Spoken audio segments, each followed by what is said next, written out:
morning, everyone. Thank you for joining us this morning. We're here with Gidy, so we're quickly going to talk about Sunday service, our series, people and purpose. And Pastor spoke about how passion fuels creativity. So, Gidy, how do you think Sunday was? Sunday was great, man. It was good.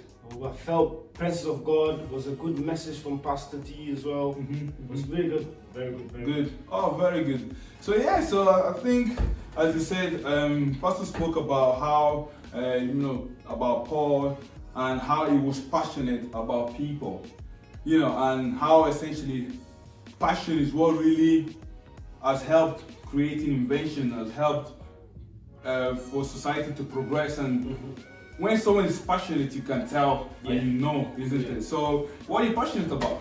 What would you say, like, honestly speaking, is your passion?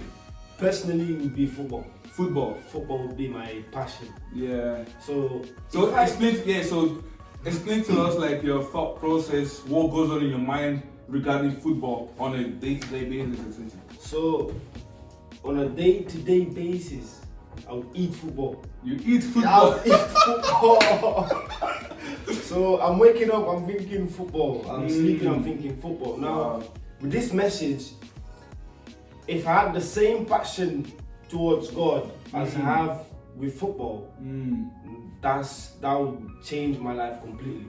Wow. So that was a powerful message today. Wow. Definitely. And you know what? I completely get what you mean. Like, football is so, and I think that's the same for a lot of men. Because probably women as well. Because football is such a popular sport in our society, and a lot of men are so drawn into football. Like, those are most of men's conversations. You go in a group of men, they somehow, some way, they're gonna talk about football. And it's crazy because, as you said, imagine it was flipped around, and men are talking about God, men are talking about Jesus, talking about how we can change the world, how we can be impactful.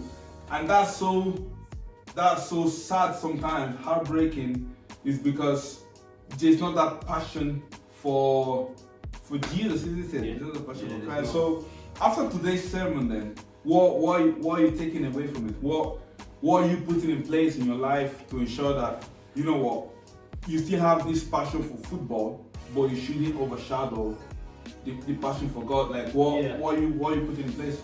So what I'm gonna start to do now, because we had a sermon and Pastor spoke about we need to pray for others as well.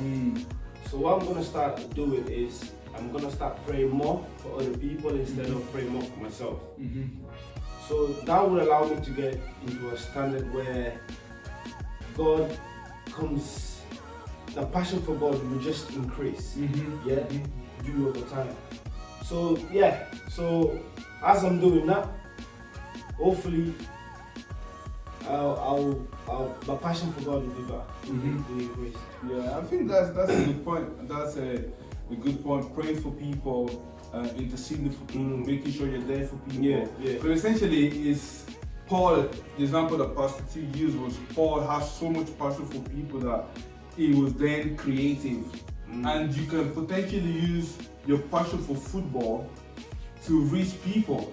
That's how powerful it is, and that's what happens when you put God first.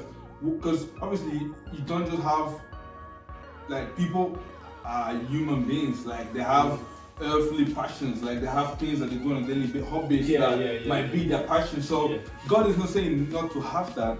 God is saying use that for the bigger purpose, use that for the bigger picture, essentially. And I believe there are so many ways, so many things you can do with your football to reach people and to use the passion for that. But this is Gidy, and good conversation, and have a wonderful day. If you missed out the sermon, it's going to be on our YouTube channel, so stay tuned and have a wonderful day. Take care. Bye bye.